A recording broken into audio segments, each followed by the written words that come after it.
La séance est reprise. L'ordre du jour appelle le vote solennel sur la première partie du projet de loi de finances pour 2025. La parole pour les explications de vote est à Monsieur Aurélien Lecoq pour le groupe La France Insoumise.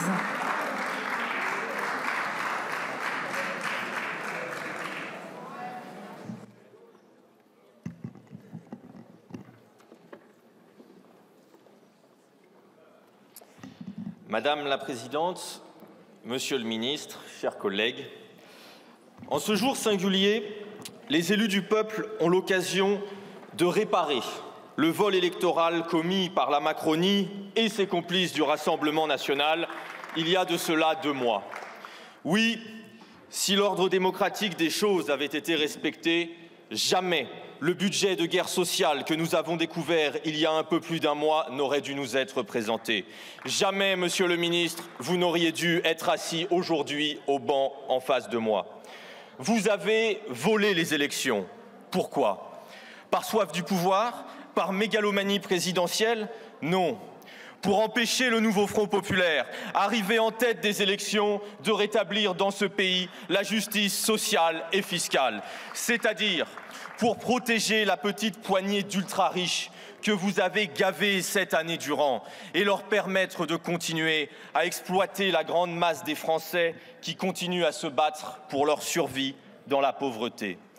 Vous aviez si bien commencé, vidant les caisses de l'État par dizaines de milliards au profit des ultra-riches et des multinationales, à tel point que 500 familles ont doublé leur patrimoine pour atteindre 1 228 milliards d'euros.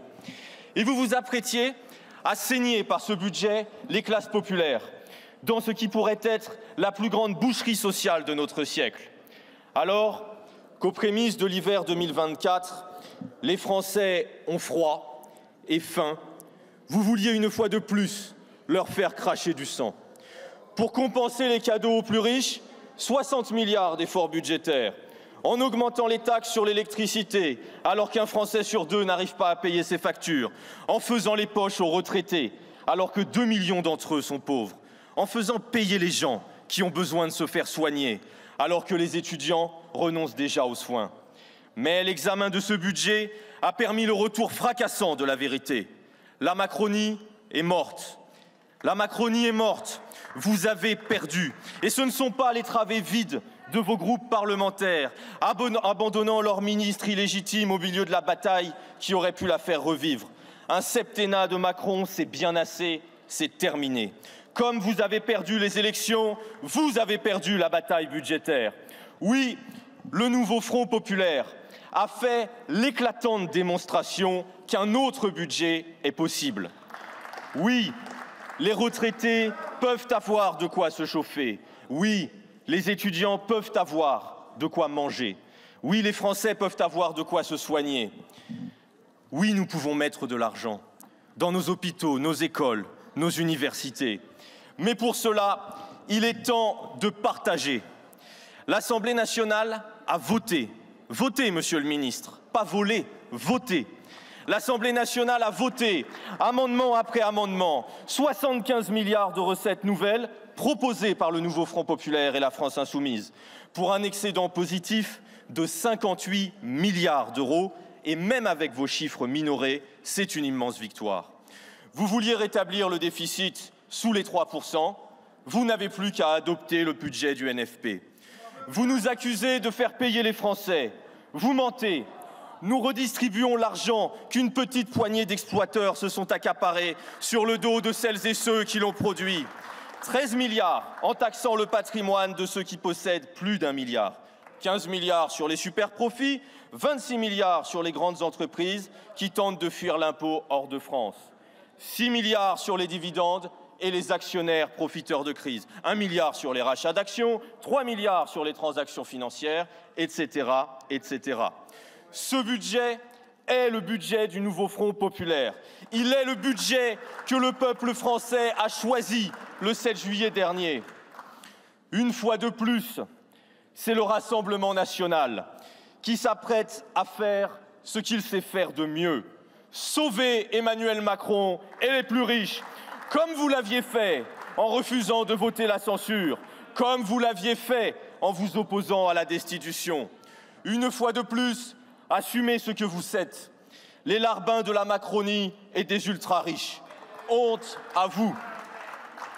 Chers collègues, il est temps aujourd'hui, enfin, de se soumettre à la volonté populaire, de soumettre Macron et son gouvernement d'imposteurs. Celles et ceux qui décideraient aujourd'hui de rejeter ce budget deviendraient, s'ils ne le sont déjà, les complices d'un vol démocratique en bande organisée. Nous voterons ce budget du nouveau Front populaire, mais nous prévenons, la bataille n'est pas terminée. Ce texte reviendra à l'Assemblée. L'heure est venue, collègues macronistes, pour vous aussi de vous soumettre. Je vous remercie, monsieur le député. Je rappelle que le temps de parole est de 5 minutes, mes chers collègues. La parole est à monsieur Philippe Brun pour le groupe socialiste et apparenté.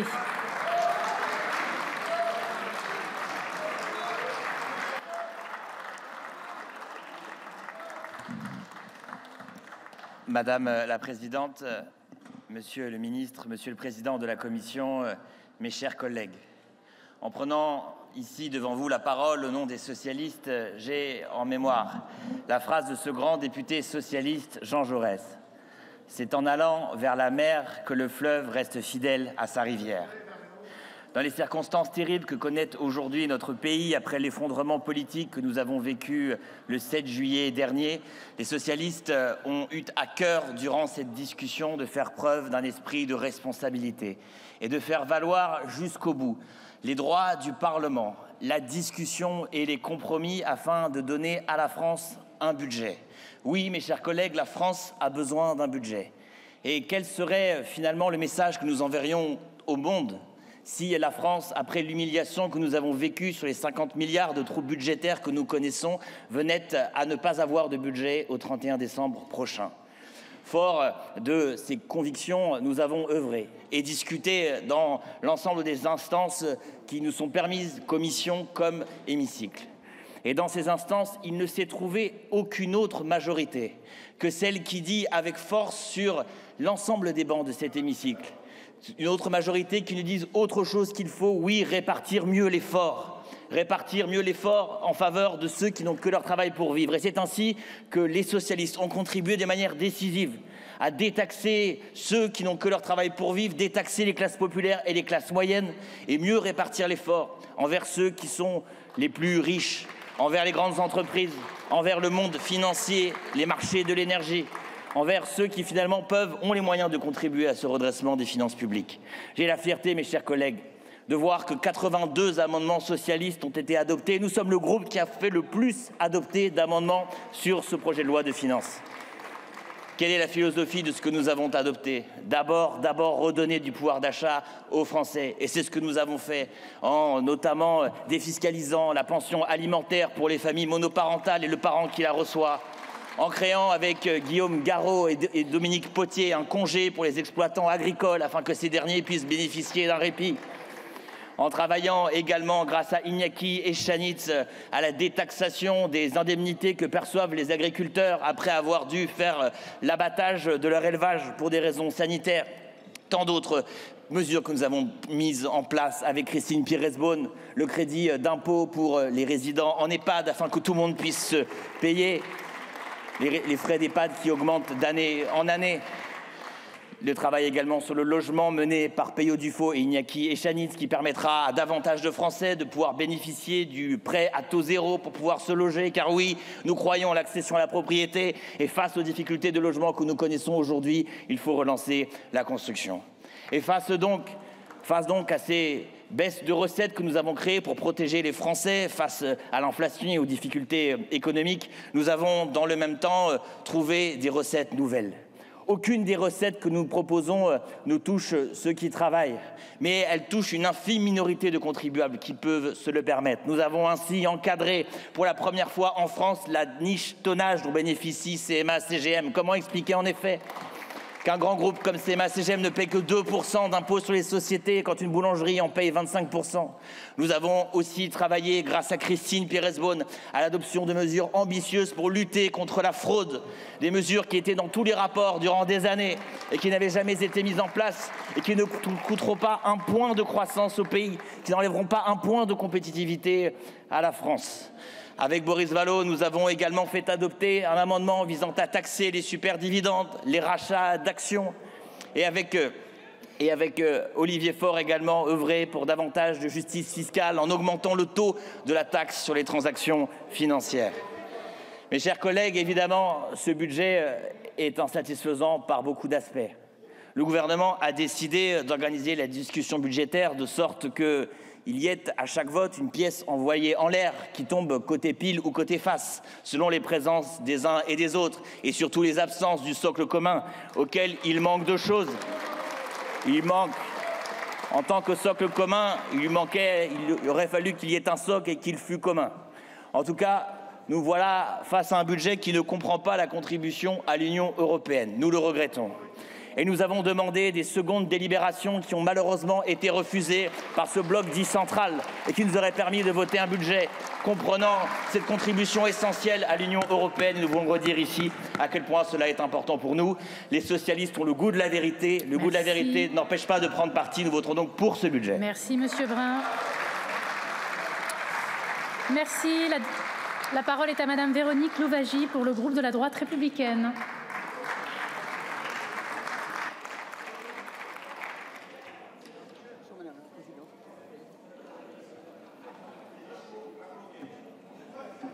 Madame la Présidente, Madame la Ministre, Monsieur le Ministre, mes chers collègues, ainsi s'achèvent nos débats sur la partie recettes du projet de loi de finances pour 2025, après de nombreuses heures de discussion et plus de 2500 amendements examinés.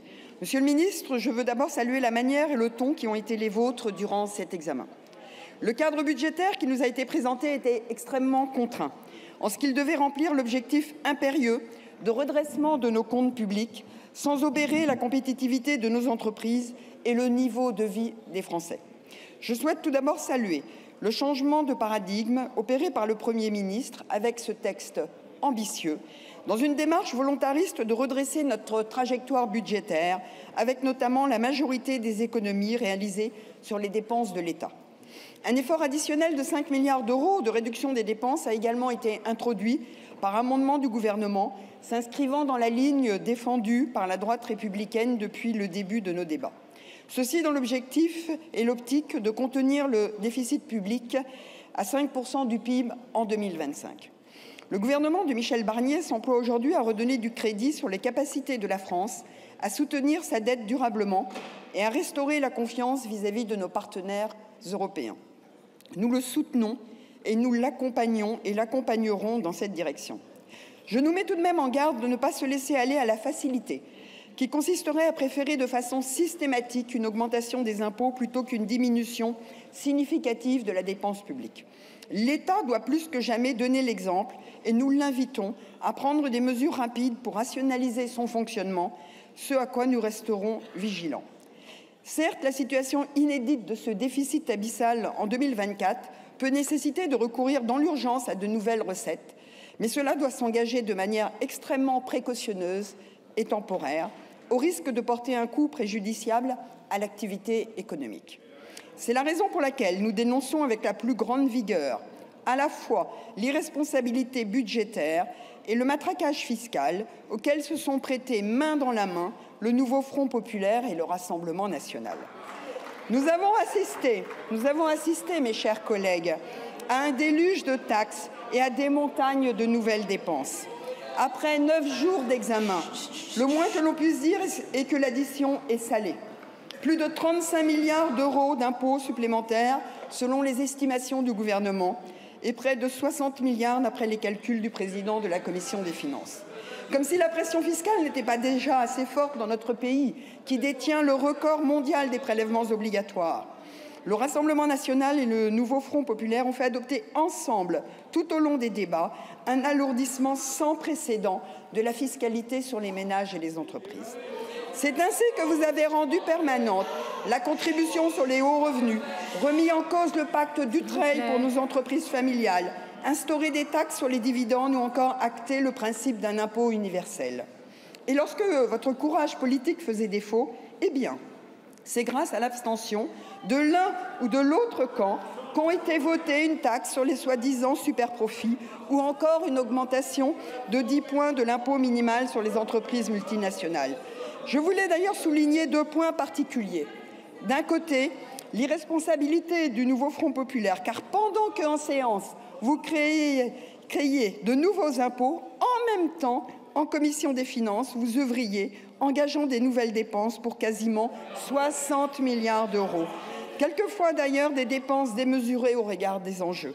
Et de l'autre côté, je veux souligner les incohérences du Rassemblement national, qui, au travers d'amendements, propose des réductions de crédits pour les opérateurs, mais en même temps vote contre les amendements du gouvernement, qui justement baissent les crédits budgétaires pour les opérateurs. Mes chers collègues, c'est notre souveraineté que vous mettez en péril par votre inconséquence. À l'heure où nous parlons, nous n'avons même plus de contribution à l'Union européenne.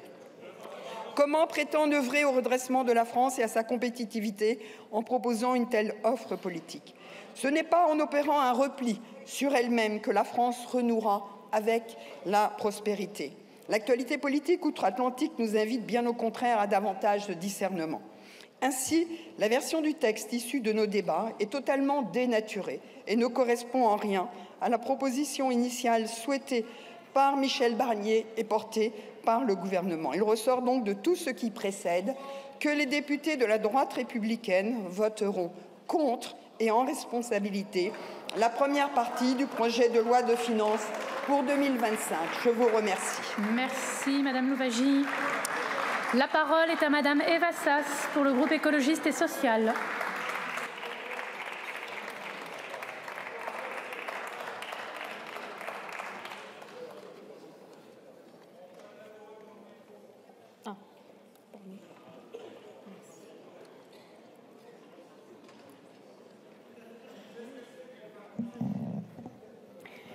Merci Madame la Présidente, Monsieur le Ministre, Monsieur le Président de la Commission des Finances, Monsieur le Rapporteur général, chers collègues. Le budget est le reflet des priorités politiques d'un gouvernement. Le budget que vous nous avez soumis, Monsieur le Ministre, reposait sur 2 piliers, les coupes dans les dépenses plutôt que l'augmentation des recettes et la contrainte pour le plus grand nombre plutôt que la mise à contribution des plus riches et des grandes entreprises. L'effort demandé aux multinationales et aux grandes fortunes n'était en effet que cosmétique et surtout temporaire, alors même que l'école publique, l'assurance maladie, la transition écologique et les collectivités locales payaient le plus lourd tribut au redressement des comptes publics. Un budget antisocial donc et une méthode au final aussi autoritaire que les précédents gouvernements. Car s'il est vrai que le Premier ministre a choisi une option moins abrupte, elle n'est en réalité pas plus démocratique. Pour éviter l'accusation de passage en force, il utilise la méthode cynique de l'édredon pour étouffer petit à petit les parlementaires, laissant le débat s'enliser sans se soucier du rejet du parlementarisme que ce spectacle pouvait provoquer.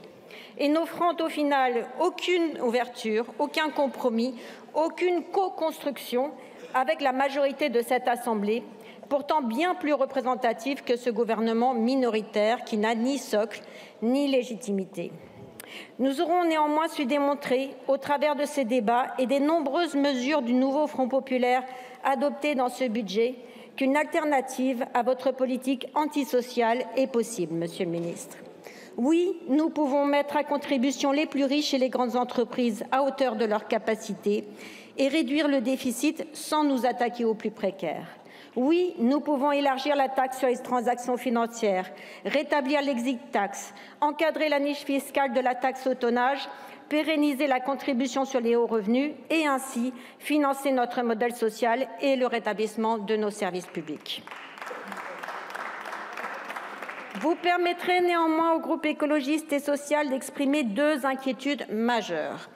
Durant les débats, on aura assisté à une alliance réactionnaire contre l'écologie entre le bloc central et le Rassemblement national. L'un pour défendre les intérêts économiques en place et l'autre par populisme. Ainsi, en dehors de la taxe sur les billets d'avion, aucune mesure de fiscalité écologique n'aura été adoptée, que ce soit pour mettre à contribution les groupes pétroliers, mettre en place un ISF climatique, étendre la taxe sur les billets d'avion aux jets privés ou augmenter le financement des transports en commun. Même l'accroissement du malus sur les SUV aura été supprimé dans l'examen de ce budget. C'est bien la transition et l'adaptation aux conséquences du dérèglement climatique qui sont mises en danger par cette alliance mortifère, au moment même où les inondations ravagent l'Espagne et où l'élection de Donald Trump fait craindre le pire en matière de diplomatie climatique. Deuxième point d'inquiétude majeure, la suppression de la contribution à l'Union européenne lors du débat budgétaire. Après la tentative du Rassemblement national de baisser cette contribution de 5 milliards d'euros, une baisse bien évidemment contraire à nos engagements européens. Irresponsable à ce fiasco, l'absence du bloc central en séance, lui qui affirme pourtant, chaque fois que les micros sont tendus, agir en européen. Pire encore, ni le bloc central ni le gouvernement n'ont soutenu une deuxième délibération sur cette mesure dont la suppression donne pourtant un signal négatif à l'international. Malgré ces deux zones d'ombre au tableau, il nous paraît souhaitable que le débat au Sénat reparte de cette copie budgétaire, fût-elle bien imparfaite, notamment au regard du droit européen. Elle permet d'augmenter les recettes publiques, 34 milliards au dire même du gouvernement, dans la justice fiscale, et donc d'accroître les marges de manœuvre de l'État et des collectivités locales pour protéger nos services publics, notre modèle social et le financement de la transition écologique. Le groupe écologiste et social votera donc pour l'adoption de cette première partie du projet de loi de finances et appelle le gouvernement à prendre en compte les avancées parlementaires obtenues lors des débats. Nous exhortons également chacun ici à ne pas continuer à subir les 49.3 ou les 47.1 du gouvernement sans réagir. C'est la démocratie qui est en jeu.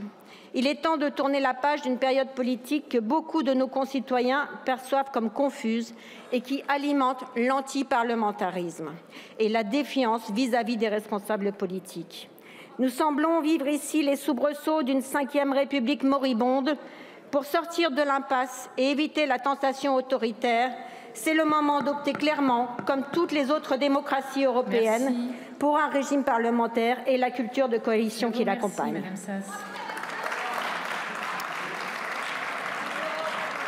La parole est à Monsieur Jean-Paul Mattei pour le groupe Les Démocrates.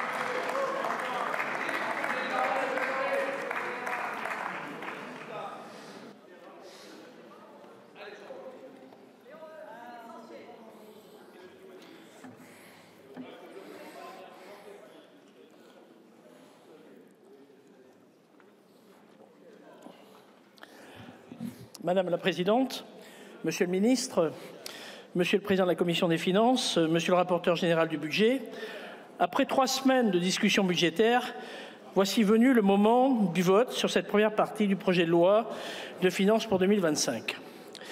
Je voudrais commencer par remercier l'ensemble de nos collègues pour les discussions de qualité. Il n'y a pas d'accord, mais on a bien discuté, que nous avons eu au cours de ce débat budgétaire. Je voudrais remercier le président Coquerel qui, en dépit de très fortes convictions qu'il n'hésite pas à défendre, a su diriger nos débats avec le respect de nos différences. Merci aussi à notre rapporteur général, Charles de Courson, qui a pris le temps pour expliquer avec maestria ses avis sur quasiment chacun des amendements, moment parfois technique, mais que j'ai à titre personnel apprécié. De la même manière, merci à notre ministre Laurent Saint-Martin, qui a su répondre à tout le monde avec patience, dans le respect des positions, y compris celles qui divergeaient le plus de celles du gouvernement. Enfin, je voudrais avoir un mot pour l'ensemble des personnes ayant travaillé sur ce PLF, l'ensemble des fonctionnaires de notre Assemblée, mais aussi les cabinets ministériels et les services de Bercy qui ont été très actifs dans ce domaine et ont répondu à certaines de nos interrogations. Le groupe Les Démocrates a abordé ce budget avec 3 priorités. La responsabilité budgétaire, la justice fiscale et le développement économique alignés sur nos réalisations depuis 7 ans, en tenant compte de la nécessaire adaptation au changement climatique. C'est ce qui nous conduisait à être favorables au projet déposé par le gouvernement, projet que nous avons souhaité amender pour qu'il corresponde plus encore à ce que nous défendons. Toutefois, force est de constater que le texte qui est soumis à notre vote s'est très fortement éloigné de ce texte initial. Pire encore, comme nous avons tous pu le voir lors de l'examen de l'article d'équilibre dans la nuit de vendredi à samedi, ce texte n'est plus assis sur la réalité.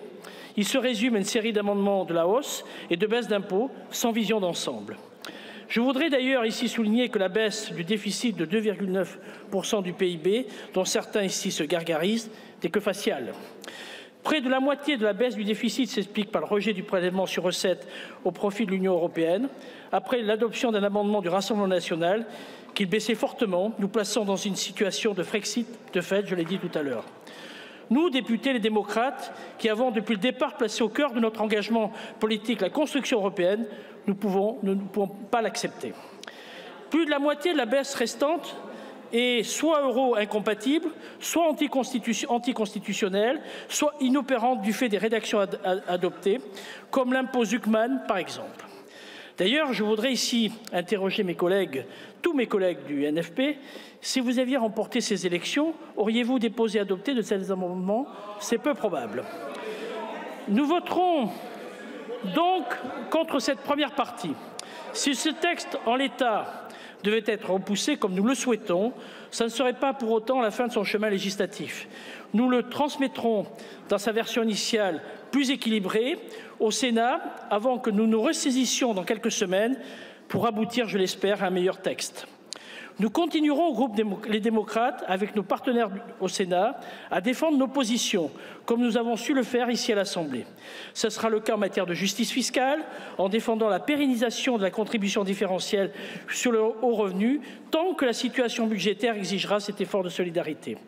Et en s'assurant, à contrario, que la contribution exceptionnelle sur les grandes entreprises sera temporaire pour ne pas mettre à mal leur compétitivité. Ce sera aussi le cas en matière de responsabilité budgétaire, notamment dans le refus du concours de la mesure la plus éloignée possible de notre cadre constitutionnel ou de notre engagement européen. Ce sera enfin le cas dans notre objectif d'accompagner le plus possible une croissance économique qui bénéficie à tous dans le respect de notre trajectoire d'adaptation au changement climatique. C'est le sens d'un ensemble de mesures que nous avons portées pour préserver nos entreprises, et notamment les plus petites d'entre elles, dans la création et la redistribution des richesses. Nous poursuivrons aussi notre combat pour une réforme systémique de la fiscalité du logement, dans un contexte de forte crise de ce secteur. Mais si nous avons réussi à convaincre le gouvernement sur les sujets de justice fiscale, je ne doute pas que nous y arriverons bientôt aussi sur ce sujet. Nous avions, lors de l'examen de ce texte, des positions de départ très différentes entre les différents groupes. Mais plus que ces positions de départ, c'est les attitudes jusqu'au-boutistes qui nous ont empêchés d'atteindre un compromis. Oui, nous aimons bien aux démocrates le terme compromis. Nous le regrettons amèrement. Nous voterons donc contre ce budget. Je vous remercie, Monsieur Mattei. La parole est à Madame Félicie Gérard pour le groupe Horizon et Indépendants.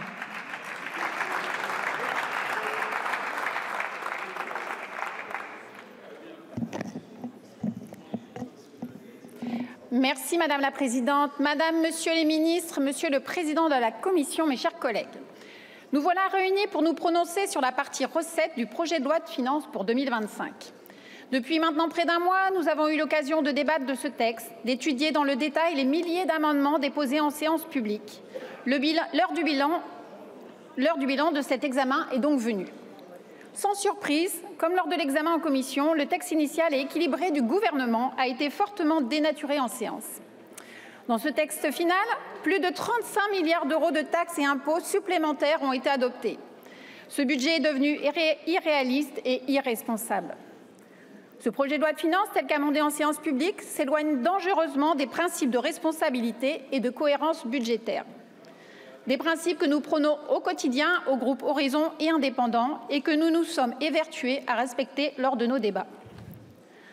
Vous en voulez une preuve? Ouvrez les réseaux sociaux et constatez vous-même les expressions de joie des députés de la France insoumise. Rien ne fait plus plaisir à un député LFI que d'augmenter de 35 milliards d'euros les impôts des Français.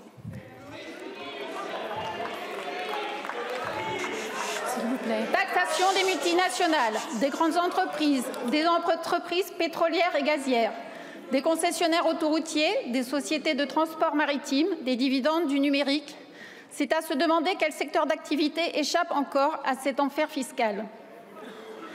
Quels effets dévastateurs sur notre économie? Les grandes entreprises fuiraient car elles le peuvent, et alors ces mesures toucheront les salariés et les petits épargnants qui, eux, ne le peuvent pas fuir. Voilà la politique de la France insoumise. Quant au Rassemblement national et l'Europe, pourquoi retrouver vos vieilles positions politiques, celles que vous prétendiez pourtant avoir abandonnées? En supprimant l'article 40 de ce texte, vous organisez purement et simplement le Frexit. Alors oui, l'Europe est imparfaite, elle semble parfois trop éloignée, trop technique. Mais allez dire à nos agriculteurs que vous voulez leur enlever les 9 milliards d'euros de la PAC dont ils bénéficient. Allez dire à nos PME, à nos ETI, à nos grandes entreprises qu'elles ne pourront plus accéder au marché européen aussi facilement alors que notre pays exporte. Allez dire aux salariés qu'ils perdront leur emploi car ils subiront directement la compétition avec la Chine et les États-Unis. Qui peut encore croire qu'en restant entre nous, sans l'Europe, nous pourrons rivaliser dans la compétition économique mondiale? Toutes ces mesures déraisonnables composent aujourd'hui ce projet de loi de finances, des hausses massives d'impôts et la sortie de la France de l'Union européenne. Voilà la triste image que renvoie notre Assemblée sur ce budget, celle de l'irresponsabilité. Pourtant, une autre voie était possible, celle d'un budget crédible et responsable qui ne sacrifie ni le développement économique ni la justice sociale. Un budget de sérieux budgétaire, car c'est la condition de notre souveraineté. Alors certes, avec le peu de temps qu'a eu notre gouvernement, le PLF initial était perfectible. Mais il y avait matière à proposer un projet sérieux et crédible pour notre pays. C'est ce que nous avons souhaité faire avec les groupes du socle majoritaire et avec mes collègues du groupe Horizon et Indépendants. En proposant des mesures ciblées pour soutenir le pouvoir d'achat de la France qui travaille. En proposant des mesures pour mobiliser en priorité de l'argent privé en faveur de la relance du secteur du logement. En proposant des mesures d'économie par la réduction de niches fiscales et en proposant enfin des solutions alternatives à celles du gouvernement concernant la contribution de nos collectivités locales, en préservant le FCTVA des investissements en matière de sécurité et de transition énergétique et surtout en soutenant de manière claire les collectivités bonnes gestionnaires qui ont fait des efforts manifestes de réduction de leurs dépenses de fonctionnement. Mes chers collègues, je n'ai pas été élue par les habitants de ma circonscription pour augmenter leurs impôts de 35 milliards d'euros. Et c'est, j'en suis persuadée, le cas de chacun de mes collègues du socle commun et du groupe Horizon et Indépendants. Le groupe Horizon Indépendant ne peut accepter un texte qui abandonne toute logique de responsabilité financière et ignore les répercussions réelles sur l'économie française. En pleine responsabilité, nous voterons donc contre la première partie du projet de loi de finances pour 2025. Je vous remercie. Merci Madame Gérard.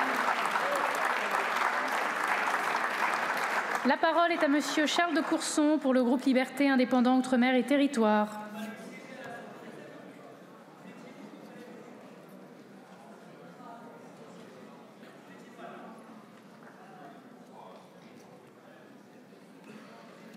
Madame la Présidente, Madame, Monsieur les ministres, Monsieur le Président de la Commission, mes chers collègues, le groupe LIOT votera très majoritairement contre la première partie du projet de loi de finances pour 3 raisons. La première raison, c'est la suppression du prélèvement au profit de l'Union européenne. Le projet de loi de finances pour 2025 prévoyait un prélèvement sur recettes à destination de l'Union européenne à hauteur de 23,3 milliards. Cet article a été supprimé en séance. Mes chers collègues, voulez-vous le Frexit? N'oublions pas que l'Europe a permis depuis 75 ans d'assurer la paix et la prospérité entre les États membres. L'environnement géopolitique actuel nécessite plus d'Europe afin de protéger nos concitoyens, notre économie et notre modèle culturel. Pour notre part, le groupe LIOT croit profondément au projet européen. Rejeter la contribution à l'Europe serait un trompe-l'œil. Cela ne nous exonérera pas d'assurer à l'Europe un budget en équilibre. Voter la partie recettes du budget sans prélèvement européen enverrait un signal très négatif à nos partenaires européens. Cela n'est pas acceptable. Deuxième raison, les amendements adoptés en séance dans cette première partie accentuent gravement la dérive des comptes publics. Les amendements votés ces 3 dernières semaines entraînent apparemment une hausse nette d'impôts de près de 64,8 milliards.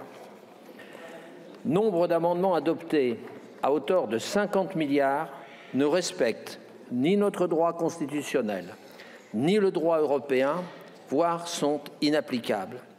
Ainsi, si l'on tient compte de la suppression du PSE-UE de 23,3 milliards, ce n'est pas 65 milliards de recettes de plus, mais une perte sèche de recettes fiscales de plus de 6 milliards d'euros que l'on constate.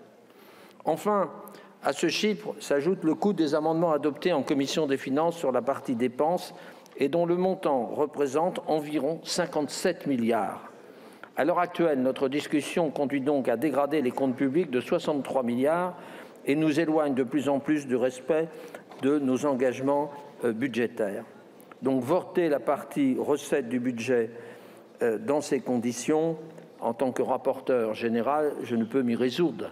Et je crois que ce chaos n'entraîne un rejet par nos concitoyens de notre système parlementaire, tout simplement. Troisième raison de ce rejet. Nous avons déjà rejeté dans la nuit de vendredi à samedi l'article d'équilibre. Il serait donc incohérent de voter la partie recettes après avoir voté contre cette première partie en commission, puis contre l'article d'équilibre samedi matin, d'autant plus que cela entraîne un risque d'inconstitutionnalité. L'adoption de l'article d'équilibre est en effet un prérequis pour examiner la partie dépenses sous peine d'une censure par le Conseil constitutionnel. Dès lors, nous devons rejeter l'ensemble de la première partie. Cela signifie, hélas, que notre Assemblée ne pourra pas discuter de la seconde partie en séance et que c'est la version initiale du gouvernement qui sera transmise au Sénat, complétée éventuellement par des amendements que le gouvernement aura bien voulu retenir. Certes, plusieurs modifications étaient louables, notamment les dispositions pour les agriculteurs, ou le logement, ou les Outre-mer et la Corse, qui, nous l'espérons, seront conservés par le gouvernement puis au Sénat. Mais d'un autre côté, l'effort demandé aux collectivités territoriales était disproportionné et ne répondait pas davantage aux difficultés financières structurelles des départements. Pour toutes ces raisons, la grande majorité du groupe LIOT votera contre la première partie de ce projet de loi de finances. Merci, Monsieur le rapporteur général. La parole est à Monsieur Nicolas Sansu pour le groupe de la Gauche démocrate et républicaine.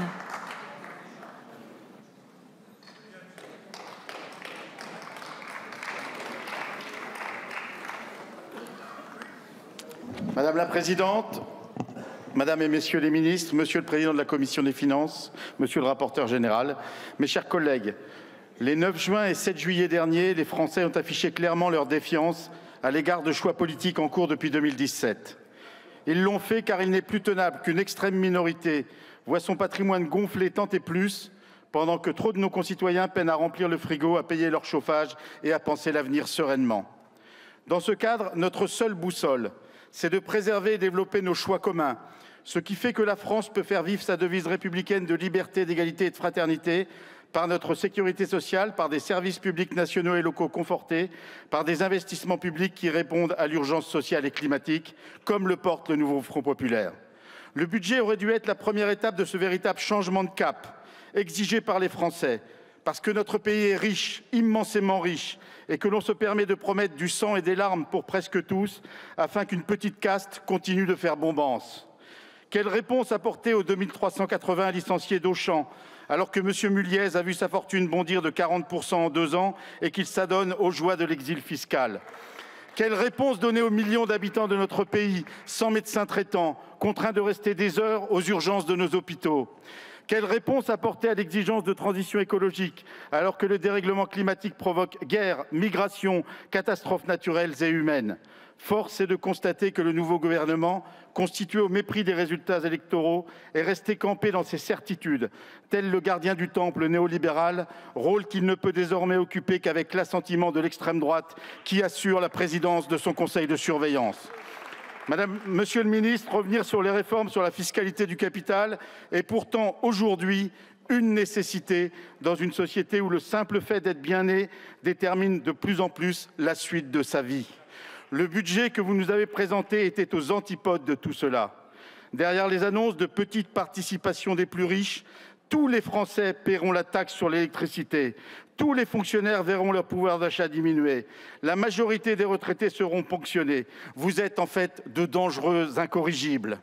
Comme toujours, vous tentez d'opposer les classes moyennes aux smicards, les smicards aux allocataires du RSA, dans une grande diatribe contre les assistés, oubliant que les vrais assistés, ce sont ceux qui excellent dans l'évasion fiscale et profitent d'un capitalisme financier sans scrupules. Fort du mandat que nous ont donné les Français, nous avons démontré qu'une majorité existait pour construire un autre chemin, celui qui remet de la justice fiscale et assure donc le consentement à l'impôt, pilier de notre pacte social. Citons notamment ce que l'Assemblée nationale a voté légitimement et en majorité sur proposition des groupes du nouveau Front populaire. Le vote de la contribution des 147 milliardaires à hauteur de 2% de leur patrimoine net, soit 13 à 14 milliards d'euros. Le retour de la CVAE, participant de manière juste à la vie locale pour les entreprises. La conditionnalité du crédit impôt recherche, aujourd'hui indispensable au moment où le scandale de Sanofi nous le rappelle. La mise en place de la taxation unitaire des multinationales pour lutter contre l'évitement fiscal. La mise en œuvre de dispositifs de justice à l'image de la baisse de la TVA sur les transports ferroviaires, sur le logement social et l'extension totale du prêt à taux zéro. Enfin, la protection des collectivités territoriales en revenant sur des ponctions qui auraient comme effet l'effondrement de l'investissement public. Je me félicite également des évolutions significatives obtenues en faveur des territoires dits d'outre-mer. La suppression de la TVA sur certains produits, l'exemption de la hausse de taxes sur les billets d'avion ou encore l'amendement de mon collègue Castor pour qu'enfin les Guyanais puissent disposer des terres cultivables nécessaires à leur souveraineté alimentaire. Je n'oublie pas la nécessité d'un autre financement de notre déficit public par la création, par exemple, d'un circuit du Trésor européen. L'examen de la seconde partie doit désormais être l'occasion de cette même ambition, quand le projet initial consiste à sabrer dans les services publics, l'école, la recherche, la politique de la ville, et j'en passe. La Macronie et la droite, qui se sont planqués durant les débats, ont annoncé leur volonté de voter contre aujourd'hui pour suspendre immédiatement l'examen du budget et laisser le champ libre au gouvernement pour dérouler son projet délétère. Ils seront en cela rejoints par l'extrême droite. Dans une grande alliance des droites, et les députés RN seront donc les supplétifs du gouvernement pour le plus grand bonheur du MEDEF et des ultra-riches. Chacun sait que c'est sur le vote de budget que l'on mesure l'appartenance ou non à une majorité. Clarté est faite. Monsieur le ministre, tout en saluant votre souci d'écoute, en saluant le président et le rapporteur général, démonstration a été faite sur cette première partie qu'un autre paradigme économique porté par le nouveau Front populaire était possible.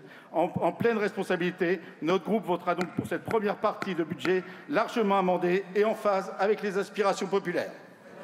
Je vous remercie, Monsieur Sansu. Et avant de poursuivre, je fais annoncer le scrutin public pour le vote solennel. Merci. La parole est à Monsieur le Président Éric Ciotti pour le groupe UDR.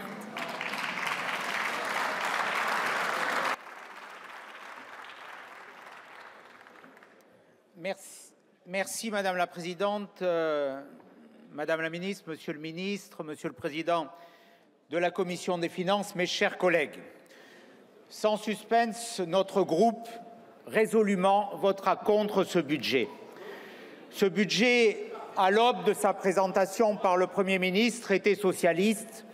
À son crépuscule, il est LFiste. Messieurs les ministres, vous avez une lourde responsabilité dans cette dérive. Vous avez commis une double erreur, je dirais une double faute originelle. Celle d'augmenter la fiscalité massivement, alors que notre pays détient déjà le triste record d'être le pays de l'OCDE où les prélèvements obligatoires sont les plus lourds. 48% de prélèvements obligatoires. Chaque année, la France gagne la Coupe du Monde des impôts et des charges. Malgré cette triste situation, vous avez choisi d'alourdir encore plus le fardeau fiscal. Et la deuxième faute que vous avez commise, c'est en même temps de continuer à augmenter les dépenses publiques. 2,1% du PIB d'augmentation des dépenses publiques. C'est dire que les dépenses publiques continueront, mes chers collègues, d'augmenter de quasiment 60 milliards d'euros pour ce budget 2025. C'est une double erreur, c'est une double faute. Cette double erreur, elle va d'abord frapper les entreprises. Vous avez ouvert la chasse aux entreprises et vous les soumettez aujourd'hui à un hallali fiscal. Oui, cet hallali fiscal, il va pénaliser l'emploi, il va pénaliser la compétitivité des entreprises, il va accélérer les défaillances que malheureusement nous connaissons aujourd'hui et dont nous voyons l'ampleur s'accroître de jour en jour. Il y aura de la casse sociale, il y aura une augmentation du chômage. D'ailleurs, les conjoncturistes et notamment l'OFCE a évalué à 0,8% de PIB le coût des mesures que vous prenez. Oui, Monsieur le Premier ministre, Messieurs, Mesdames les ministres qui êtes ici pour le représenter, ce budget est un budget qui ne correspond en rien à l'intérêt du pays. C'est un budget de facilité qui reprend les vieilles mesures, qui a sorti de Bercy le musée des horreurs fiscales, sans courage, sans imagination. C'est tout l'inverse qu'il aurait fallu faire. Il aurait fallu s'attaquer avec courage à la hausse inconsidérée et continue de la dépense publique. Il aurait fallu supprimer les agences de l'État qui ne servent qu'à produire des normes qui elles-mêmes empêchent la créativité des entreprises. C'est tout l'inverse que vous avez fait. Alors oui, nous le disons aujourd'hui avec force. Vous avez augmenté les impôts, mais vous refusez toute mesure de simplification et de réduction du périmètre de l'État. Vous augmentez les impôts, mais vous refusez toute privatisation d'entreprises détenues par l'État. Vous augmentez les impôts, mais vous refusez l'introduction d'une dose de capitalisation dans le système de retraite qui est pourtant à bout de souffle pour alléger le poids du vieillissement de la population. Vous augmentez les impôts, mais vous refusez de supprimer les autorités, les agences, les opérateurs, tous plus inutiles les uns que les autres. De la société cotée à la plus petite PME et à nos ETI, on serre la vis pour amortir le choc, on réduit la voilure pour affronter la tempête d'impôts et de charges. Ce coup de massue fiscal est masochiste et inutile parce qu'il ne s'accompagne d'aucune baisse de la dépense. Au contraire, il s'accompagne même d'une hausse. Votre gouvernement demande des efforts records aux Français, mais refuse de les appliquer à lui-même. Alors oui, pour toutes ces raisons, nous voterons contre ce mauvais budget pour la France. Je vous remercie.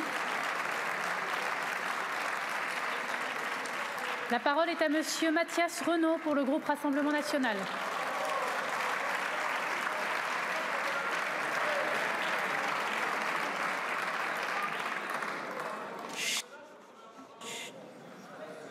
S'il vous plaît.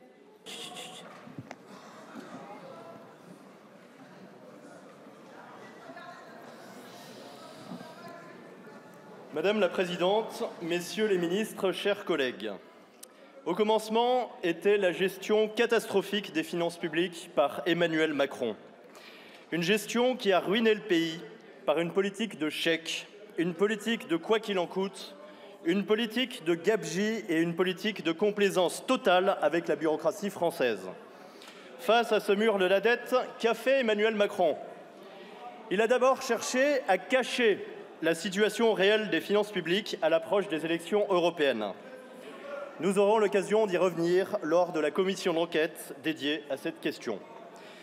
Il a ensuite décidé de dissoudre l'Assemblée nationale, plus vite qu'attendu, pour charger un nouveau gouvernement de purger la situation tout en se faisant très discret, une fois n'est pas coutume, pendant les discussions budgétaires. Emmanuel Macron a ruiné le pays, mais il délègue la purge à d'autres, en l'occurrence à Michel Barnier. Michel Barnier est un homme d'expérience, dont l'attitude a pu susciter une certaine confiance dans l'opinion française. D'ailleurs, son premier message budgétaire était plutôt populaire. Nous allons baisser les dépenses publiques et nous n'allons pas augmenter les impôts. Sauf peut-être pour 0,5% des ménages et pour un tout petit nombre d'entreprises. Musique sympathique qui a rassuré les Français. Mais le problème, c'est que c'était un mensonge. Elle était peut-être là, la fameuse expérience politique, l'expérience politicienne même. Augmenter les impôts pour tous sans en avoir l'air. Alors, quand le gouvernement a présenté ce budget devant cette Assemblée, l'évidence s'est imposée. Il n'était plus question de viser seulement les plus fortunés, mais les actifs, les retraités, les détenteurs de chaudières à gaz, les automobilistes, les consommateurs d'électricité, etc. Bref, tous les Français sont mis à contribution. Alors, comment le gouvernement a voulu se sortir de cette situation? D'abord, en faisant une présentation mensongère de l'ensemble. Il a proclamé sur toutes les antennes que ce projet de budget prévoyait 2 tiers de baisse de dépenses et 1 tiers d'augmentation d'impôts. Mais le Haut Conseil des finances publiques a dit exactement l'inverse. C'est en fait 2 tiers de hausse d'impôts et 1 tiers de baisse de dépenses. Ce budget contient bien 30 milliards d'euros d'augmentation d'impôts. Un budget inacceptable pour le Rassemblement national, car nous avions posé une ligne rouge très claire dès le départ. Pas d'augmentation globale des impôts. On peut discuter d'une augmentation des impôts pour quelques-uns, mais à condition de les baisser pour les autres. Force est de constater que ce n'est pas le choix qui a été fait dans ce budget. Face à ce budget d'augmentation des impôts, nous avons constaté l'attitude des groupes gouvernementaux que je résume au mot d'ordre suivant: courage fuyant. Nous l'avons dénoncé et nous le dénoncerons encore. Les groupes gouvernementaux à l'Assemblée nationale ont déserté le budget. Les députés macronistes et les députés amis de Laurent Wauquiez étaient absents, une absence très calculée.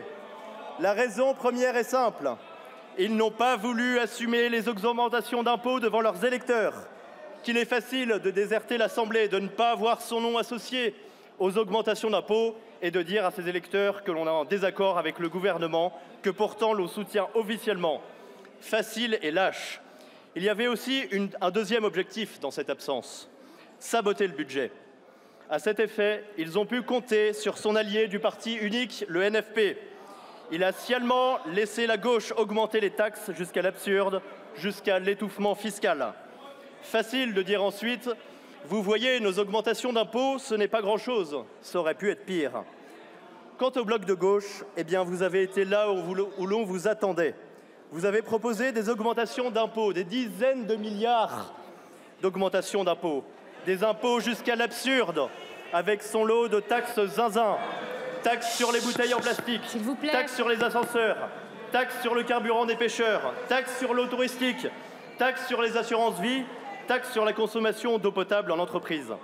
La copie initiale du gouvernement était déjà lourde en impôts, mais vous avez alourdi la barque jusqu'à l'absurde, de sorte que nous ne pouvons évidemment pas voter cette première partie du budget qui mènerait notre pays au chaos. Certes, nous avons obtenu quelques victoires symboliques, comme la suppression de l'augmentation de la taxe sur l'électricité ou sur la contribution de la France à l'Union européenne. Et c'est d'ailleurs nouveau.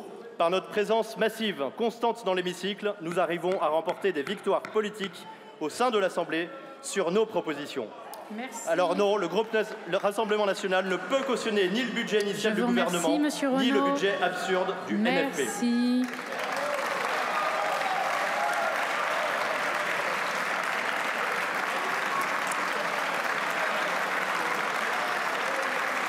Pour le groupe Ensemble pour la République, la parole est à monsieur David Amiel.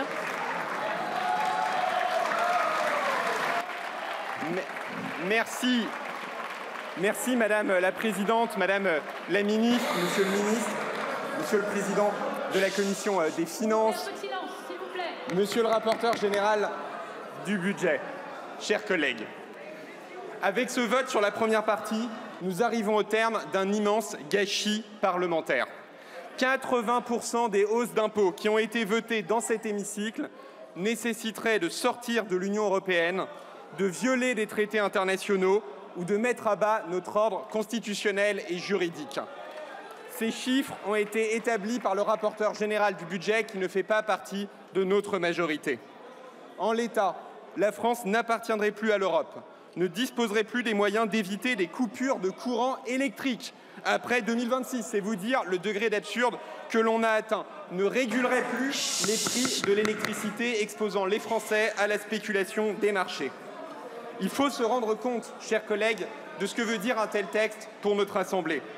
Certains me répondent que le budget n'est pas fait pour s'appliquer, qu'il s'agit d'envoyer, d'ailleurs le terme est souvent revenu dans la discussion, des signaux politiques. Mais c'est encore plus grave, parce que cela veut dire qu'on se moque des conséquences de ce qu'on vote ici.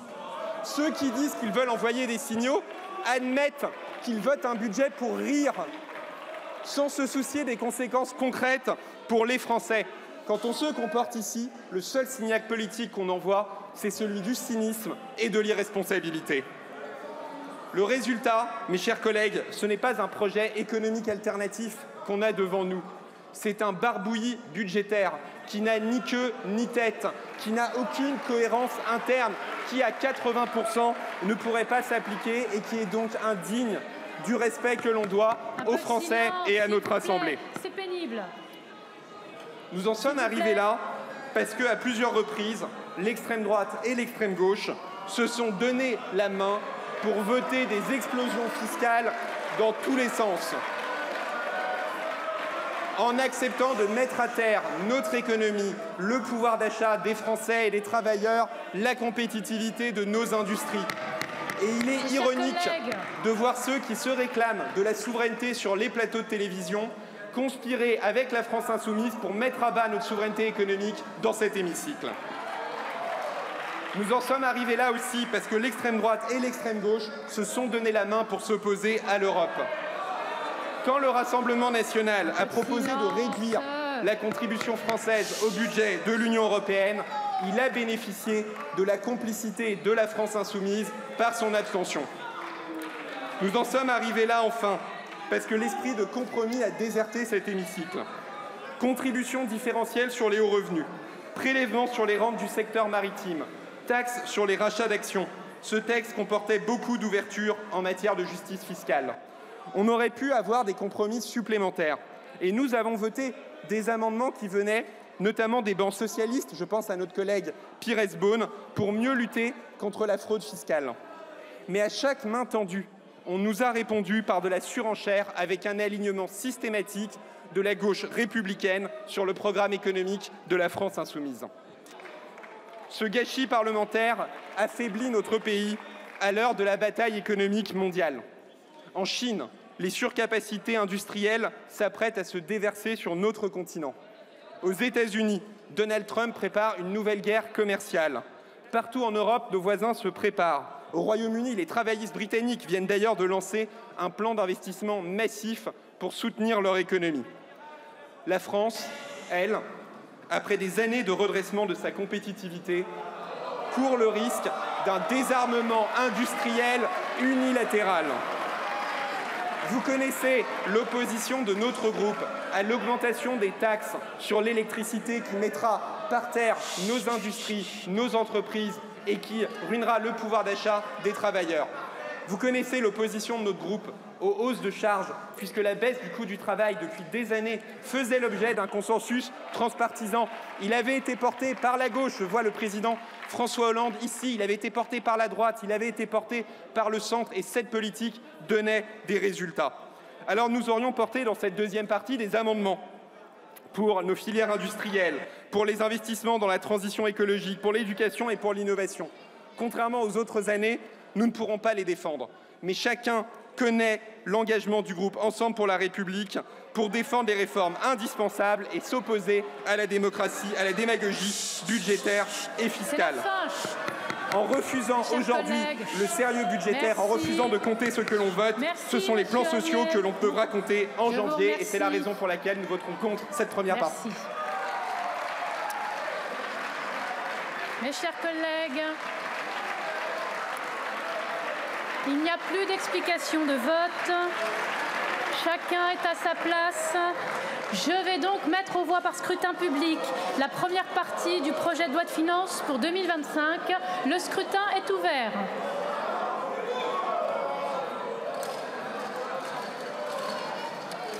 Le scrutin est clos. Chut, s'il vous plaît, mes chers collègues, s'il vous plaît. Voici les résultats du scrutin. Votant 573, exprimé 554 et majorité 278, pour 192, contre 362. L'Assemblée nationale n'a donc pas adopté. S'il vous plaît, mes chers collègues, je demande quelques minutes. S'il vous plaît, l'Assemblée n'ayant pas adopté la première partie du projet de loi de finances pour 2025, l'ensemble du projet de loi est considéré comme rejeté. Je vous demande encore un peu de concentration, s'il vous plaît. Je vous remercie. Donc je répète, l'ensemble du projet de loi est considéré comme rejeté et je donne la parole à Monsieur le ministre. Merci Madame la Présidente. Le gouvernement prend évidemment acte du rejet de cette première partie, comme vous l'avez dit, Madame la Présidente, par voie de conséquence de l'ensemble du texte. Non, avec une vraie forme de désolation, mais en notant la cohérence. La cohérence d'abord avec le vote de l'article d'équilibre, l'article 41, dans la nuit de vendredi à samedi, en cohérence surtout avec le fait qu'une majorité de députés refuse à la fois le matraquage fiscal et à la fois l'incapacité de la France à rester en cohérence avec ses engagements européens. Surtout, le gouvernement prend acte qu'une majorité de députés est responsable pour dire que vous ne pouvez pas légiférer contre le droit. Vous ne pouvez pas légiférer et adopter un certain nombre de mesures contraires à la fois à notre Constitution, à notre droit national et à notre droit communautaire. Ce que je voulais vous dire également, mesdames et messieurs les députés, nonobstant l'acte que je prends du rejet de ce texte, si vous me le permettez, de remercier néanmoins l'ensemble de la représentation nationale pour la qualité des débats dont vous avez fait preuve, à commencer par le président de la Commission et le rapporteur général de la Commission des Finances, en remerciant l'ensemble des présidents de séance, ainsi que les administrateurs qui ont fait un travail pendant un nombre de jours important. Et permettez-moi évidemment, au nom du gouvernement, de remercier le cabinet qui est le mien, ainsi que les administrations qui ont travaillé à la fois à la préparation et à l'exécution de ce texte. Enfin, Madame la Présidente, j'ai entendu à plusieurs reprises la volonté d'une culture de compromis, de coalition, qui ne s'est pas vue pendant l'examen de cette première partie.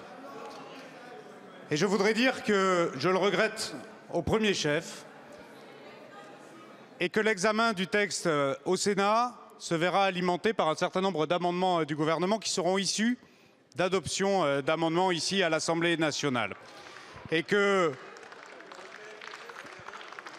est important que ces débats n'aient pas servi à rien, et je le dis là aussi à l'ensemble de la représentation nationale en ce sens.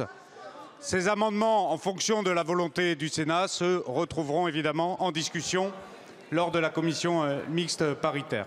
Enfin, Madame la Présidente, pour conclure, je voudrais simplement dire que j'ai confiance dans l'esprit de responsabilité collective du Parlement dans son ensemble pour trouver un budget à notre pays, un budget qui permette de redresser nos comptes publics, mais un budget qui ne matraque pas nos concitoyens et nos entreprises par l'impôt, et un budget tout simplement qui soit conforme au droit. Je vous remercie.